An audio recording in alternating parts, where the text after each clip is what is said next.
सर्वमङ्गलमाङ्गल्ये शिवे सर्वार्थसाधिके शरण्ये त्र्यम्बके गौरी नारायणी नमोऽस्तुते।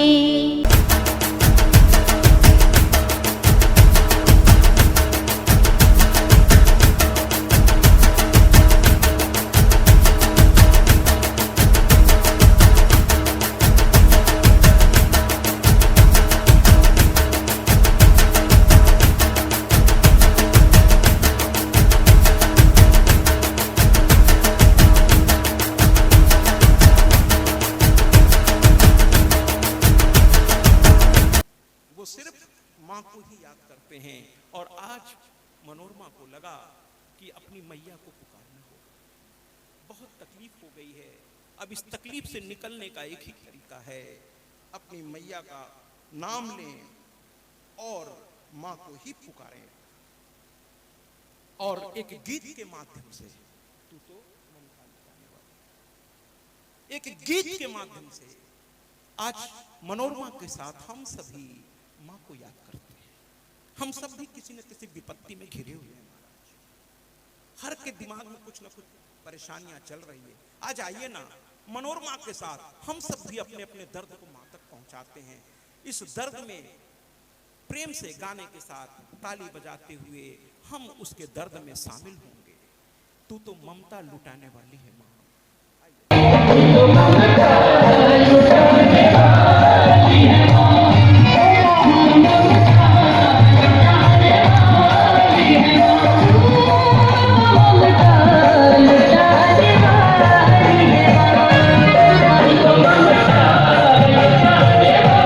आपका एक अच्छा व्यवहार आपके प्रति उनको करुणा से भर देगा। यही तो संत का स्वभाव है, संत का स्वभाव है। बोल सच्चे दरबार की। अरे इतनी धीमे बोलेंगे तो मैया नहीं आएगी, सोच लीजिए। आज मैया को बुलाना है ना तो थोड़ा जोर से। हमने कहा था हम लोग साथ हैं, यानी शक्ति के उपासक हैं, हमारे पास ऊर्जा की कमी नहीं होनी चाहिए। और माँ के दरबार में नहीं, हमेशा रोते हुए ही माँ के मंदिर क्यों जाएं। आज थोड़ा हंसें, मुस्कुराएं, जयकारा लगाएं और हो सके तो नृत्य भी करें। ये किसी व्यक्ति का पंडाल नहीं है महाराज, ये मैया रानी हम सबकी मैया का घर है ये। और कहते हैं ना, मैंने कल भी कहा था कि महंगे महंगे कपड़े पहन कर जो सड़कों पे बारातों में किया जाता है उसे मैं नाच कहता हूं, लेकिन जो माँ के प्रांगण में होता है उसे नृत्य कहा जाता है महाराज, नृत्य कहा जाता है। तो भैया आइए ना, पता नहीं क्यों मेरा मन कर रहा है, मैं जिस दिन से आया हूं जलपा मैया को देखता हूं। मैं अब वो बात शेयर नहीं कर सकता आपसे, थोड़ा कुछ चीजें व्यक्तिगत होती हैं, लेकिन मैं अपनी मैया के लिए कहना चाहूंगा, मेरी मैया बड़ी करुणामय है, बड़ी आर्द्र है उसका। मैं जब भी अभी मैं गुरुदेव के साथ पूजा कर रहा था तो मैंने गुरुदेव से कहा और दिनेश जी, आदरणीय दिनेश जी से मैंने कहा, हम के दिनेश जी देखिए ना माँ कितने दुलार से देख रही है, कितने प्यार से देख रही है। तो आप भी, लखन जी भी थे, गुरु जी भी थे, दिनेश जी के चाहिए भाव का है, आपका भाव ऐसा है, इसलिए माँ आपको इस तरह रूप में दिख रही है। हम तो जिस दिन से आए पहले दिन से अब तक माँ इतनी दुलार से देखती है कि लगता है अपना सब कुछ इसके ऊपर न्यौछावर करते हैं। आप कितने भाग्यशाली हैं कि ये मैया आपके क्षेत्र में निवास कर रही है। प्रतिदिन इसके दर्शन कीजिए महाराज, और केवल नवरात्र में क्यों, 9 दिन। अरे माँ बाप को किसी खास दिन में ही पूजा करेंगे या उसकी सेवा करेंगे? माँ बाप तो रोज के लिए होते हैं। मैं तो हाथ जोड़ के कहता हूँ कि जैसे मेरी मैया का मंदिर नवरात्र में जगमगाता है, अगर हम सब चाह लें, इस गांव में एक से एक आदरणीय व्यक्ति हैं, अगर सभी मिल जाएं तो हमारी मैया का ये मंदिर 365 दिन यानी पूरे साल भर जगमगा सकता है। अगर मेरी बात का आप समर्थन करते हैं तो जरा तालियों से एक बार स्वागत करिए कि माँ का मंदिर रोज जगमगाना चाहिए, रोज जगमगाना चाहिए, केवल नवरात्र में क्यों, केवल नवरात्र में।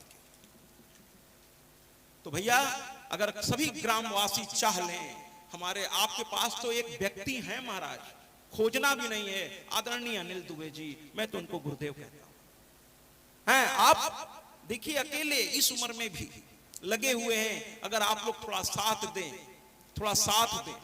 वो कहते हैं ना कि वो तो रविन्द्रनाथ टैगोर ने बंगाल में कहा है कि यदि तोरा डंक सुने ना कोई तो एकला चलो रे, कि अगर कोई तुम्हारी बात नहीं भी सुने, हमारे गुरुदेव देखिए अकेले चलने की हिम्मत रखते हैं। और मैंने कल कहा था, हर बुजुर्ग को मैंने प्रणाम करते हुए कहा था कि अगर युवा आपकी बात नहीं सुनते तो आप उनसे कह दीजिए, हर आग से वाकिफ हूं, जलना मुझे आता है, तुम साथ न दो मेरा, चलना मुझे आता है। ऐसे ही नहीं यहां तक पहुंचा हूं, मेरी उम्र धूप में बाल नहीं सफेद किया है। और जब बच्चे बात ना सुने तो उनको एहसास करा दीजिए कि तुमने मुझको नहीं पैदा किया है, मैंने तुमको पैदा किया है। ये याद रखना, मेरी बात मानो, तुम्हारे कल्याण के लिए है।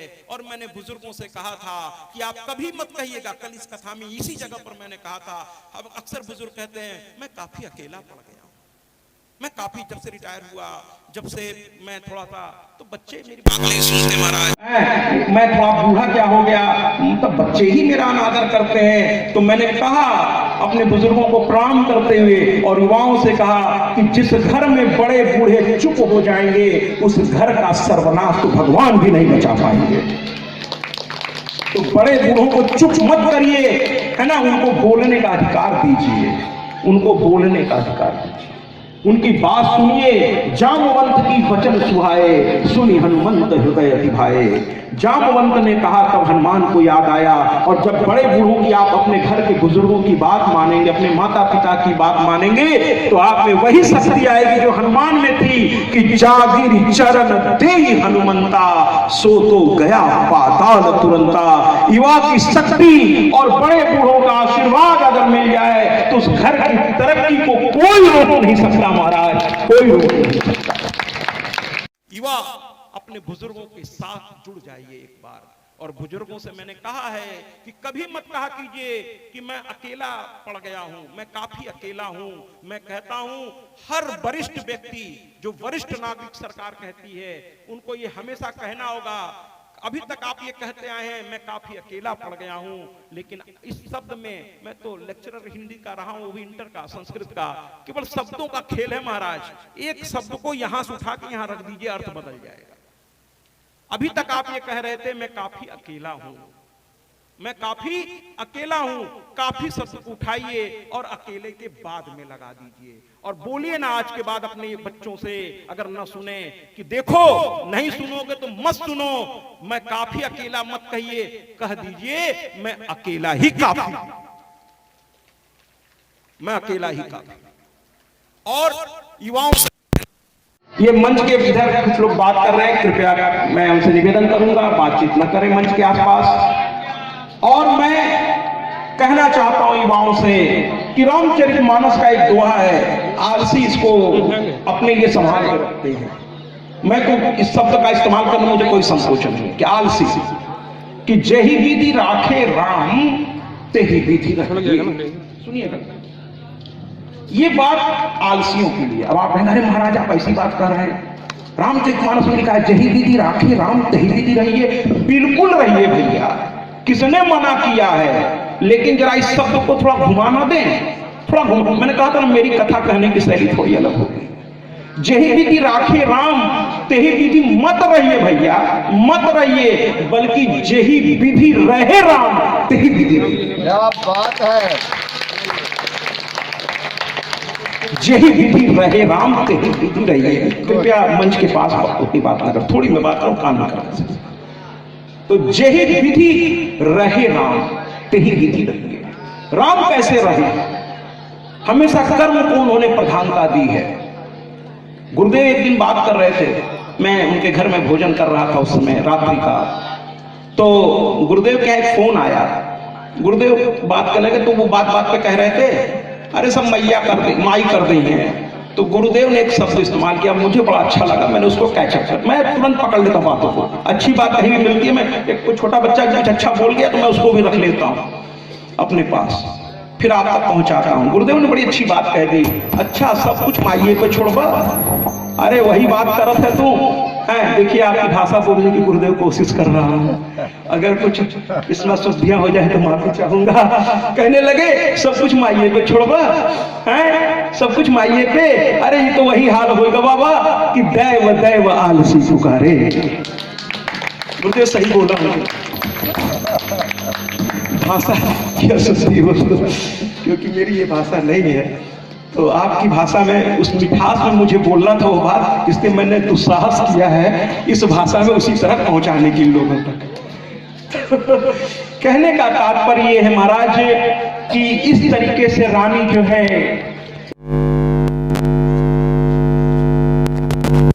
भरद्वाज ऋषि के आश्रम में पहुंच गई और भरद्वाज ऋषि के चरणों को पकड़ लिया।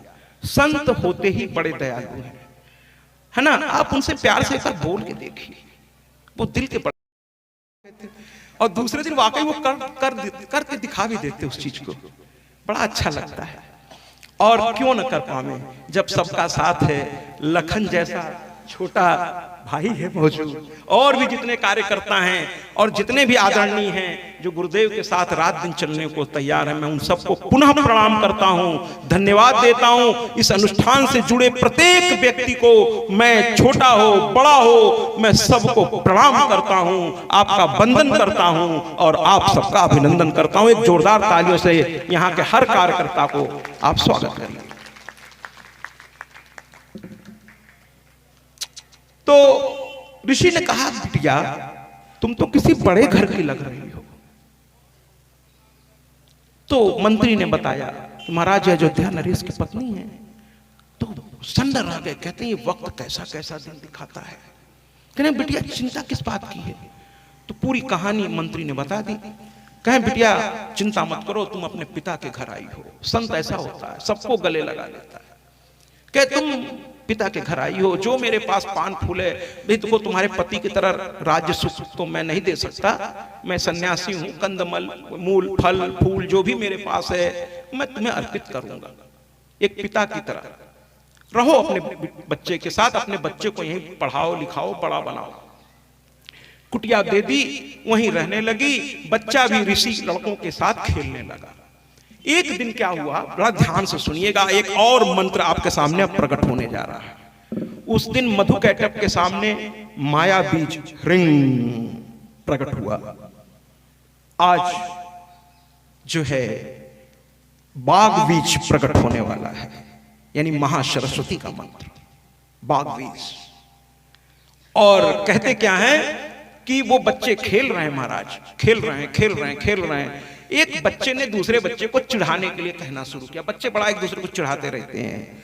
वो कहना शुरू किया, क्लिप क्लिप। बेटा आप वहां बैठो ना, वहां बैठो, नहीं तो आपका देखा देखी फिर और लोग आएंगे, फिर सब साथ डिस्टर्ब कर देंगे। क्लिप क्लिप ऐसा कहना शुरू कर दिया, क्लिप क्लिप। अब बच्चे को इसका अर्थ नहीं मालूम था महाराज। इसका अर्थ बड़ा भयानक है। गीता में श्री कृष्ण ने अर्जुन को यह कहा था, अरे क्लिप।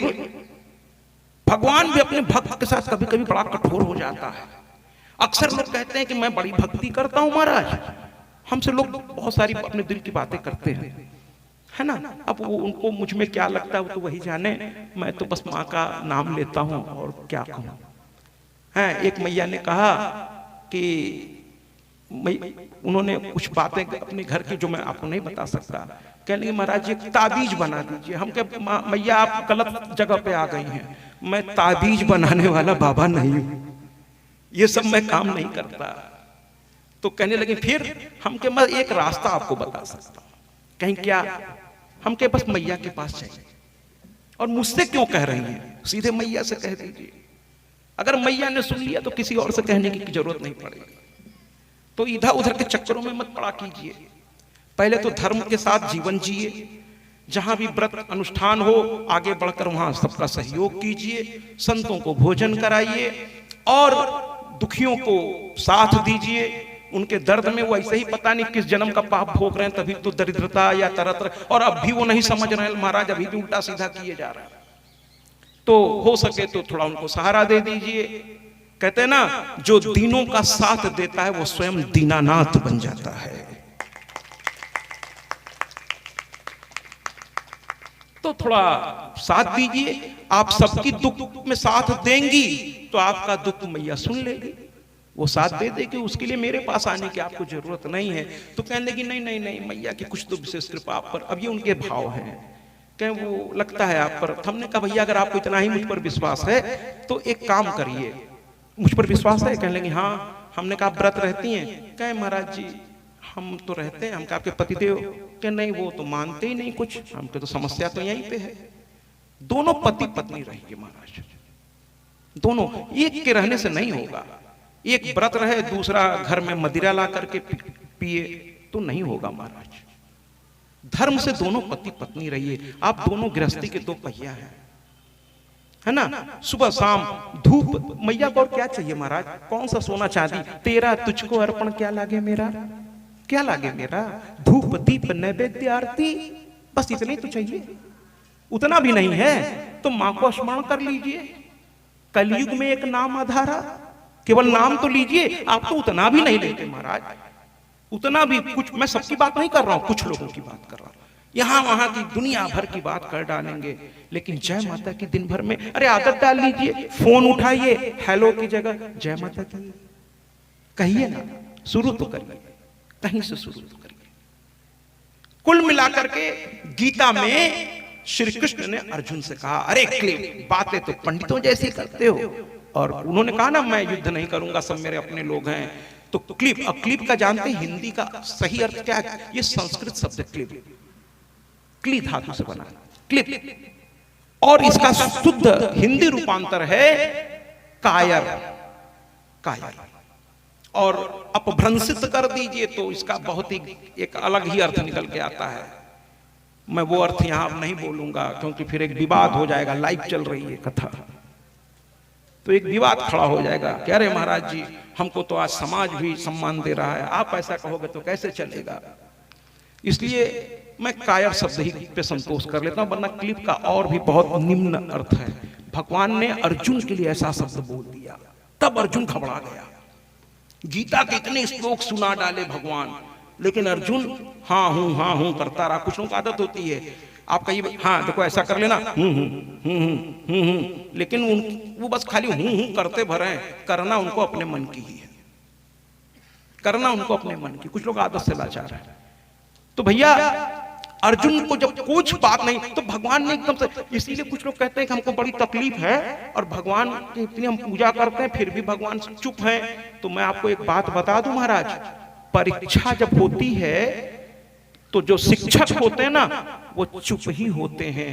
वो ये देखते हैं कि हमने जो पढ़ाया है साल भर, हमारे विद्यार्थी ने उसको कितना पढ़ा है, ये देखने के लिए परीक्षा की जाती है महाराज। तो ये जो दुख आता है आपको बीटर बनाने के लिए, अर्थात और बेकार यानी और व्यर्थ आपको करने के लिए नहीं होता, बल्कि दुख आपको बेटर बनाने के लिए आता है, अर्थात और आपको अच्छा बनाने के लिए आता है।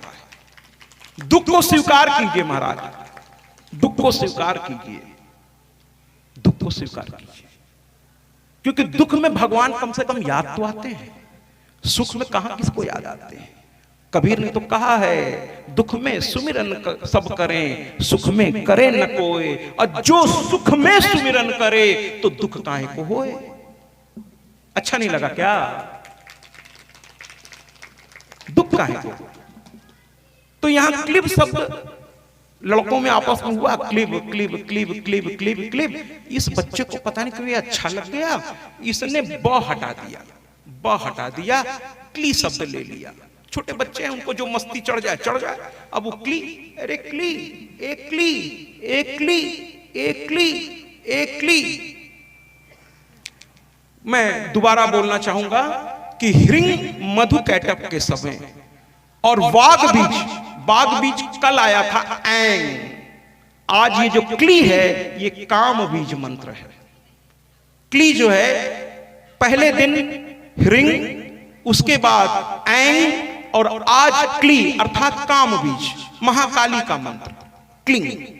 लेकिन अभी इसमें अनुस्वार लगना बाकी है। ये क्ली क्ली क्ली क्ली क्ली क्ली करता रहा और बच्चों के साथ खेलता रहा। लेकिन मेरी मैया इतनी प्यारी है कि इस छोटे से बच्चे की इस भूल को नजरअंदाज कर गई कि ये क्ली बोल रहा है।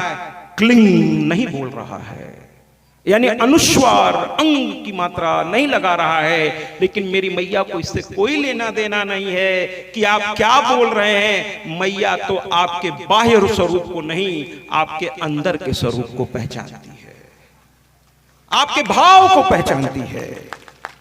और इस बच्चे के भाव में कुछ ऐसा देखा माने कि ये तो मेरा भक्त है, इसकी माँ भी मेरी भक्त है। और माँ ने ऐसी कृपा की कि इसको धीरे धीरे क्ली जो है क्लिंग के रूप में बदलता चला गया। और एक काम बीज मंत्र इसके मुंह से प्रकट होने लगा, क्लिंग क्लिंग। और जैसे ही क्लिंग कहना शुरू किया वो ध्यान में बैठ गया। और ध्यान में बैठे बैठे वो माँ को स्मरण करने लगा। 7 साल का बालक, 7 साल का ध्यान में स्मरण करने लगा, प्रतिदिन ध्यान करता था। और इस शब्द उसको इतना प्यारा था कि उसके सांसों के साथ चलने लगा। धीरे धीरे समय बीतता गया, शास्त्रों की शिक्षा ली, शस्त्रों की शिक्षा ली, भरद्वाज ऋषि के आश्रम में हर तरह की उसको शिक्षा प्राप्त की उसने। और ये ध्यान करते करते उसकी भक्ति बढ़ती चली गई महाराज। एक दिन उसकी भक्ति की ऐसी चरम सीमा हुई, उसने कहा कि अब केवल नाम लेने से काम नहीं चलेगा, जब तक मां अब मुझे दर्शन नहीं देगी तब तक मेरा मन नहीं भरेगा। आज बहुत प्यारा गीत, गुरुदेव जहां भी हो वो जरूर सुनिएंगे, वो खुद आकर्षित होकर चले आएंगे। बहुत प्यारा गीत, शायद हर भक्त मां से यही कहना चाहता है जो आज सुदर्शन ने कह दिया मां से। हर भक्त मां का यही। और इसमें मैं उम्मीद करता हूं कि पूरे गीत में पूरे जोश के साथ हम सब आज मां से कहेंगे, मेरे नैनों की प्यास बुझा दे मां, तू मुझे दर्शन दे, मां तू मुझे दर्शन दे। आइए ना इस गीत के माध्यम से आज हम सब कहेंगे मां से कि मेरी नैनों की प्यास बुझा दे। मैं तो कहूंगा, मैं तो आज जलपा मैया से खूब जिद करूंगा। आज मैं सोच के आया हूं कि मैया को आज प्राप्त करना है। मां तो ऐसे भी प्राप्त हो चुकी है, लेकिन आज मेरी मैया को मुझे रिझाना है। मैं तो खूब झूमूंगा, खूब नाचूंगा, खूब गाऊंगा, मां के गुणगान करूंगा। ये शक्ति मां की दी हुई है, तो तेरा तुझको अर्पण क्या लागे मेरा। तो आइए ना हम सब आज तालियों के साथ मां को कहें, क्या कहें। आइए। और दूसरे दिन वाकई वो करके दिखा भी देते उस चीज को, बड़ा अच्छा लगता है। और क्यों न कर पावे जब सबका साथ है। लखन जैसा छोटा भाई है मौजूद, और भी जितने कार्यकर्ता हैं और जितने भी आदरणीय हैं जो गुरुदेव के साथ रात दिन चलने को तैयार हैं, मैं उन सबको पुनः प्रणाम करता हूं, धन्यवाद देता हूं। इस अनुष्ठान से जुड़े प्रत्येक व्यक्ति को, मैं छोटा हो बड़ा हो, मैं सबको प्रणाम करता हूं, आपका वंदन करता हूं और आप सबका अभिनंदन करता हूं। एक जोरदार तालियों से यहाँ के हर कार्यकर्ता को आप स्वागत करिए।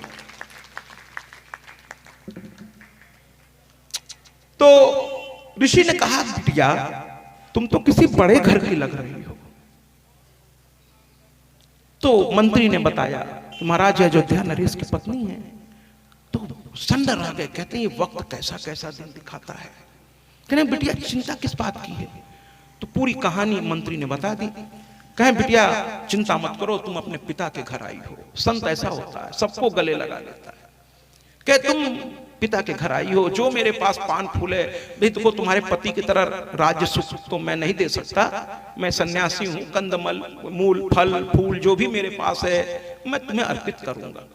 एक पिता की तरह रहो अपने बच्चे के साथ, अपने बच्चे को यहीं पढ़ाओ लिखाओ बड़ा बनाओ।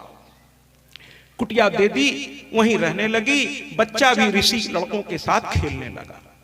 एक दिन क्या हुआ, बड़ा ध्यान से सुनिएगा, एक और मंत्र आपके सामने प्रकट होने जा रहा है। उस दिन मधुकैटभ के सामने माया बीज रिंग प्रकट हुआ। आज जो है बाघ बीज प्रकट होने वाला है, यानी महासरस्वती का मंत्र बाघ बीज। और कहते क्या है कि वो बच्चे खेल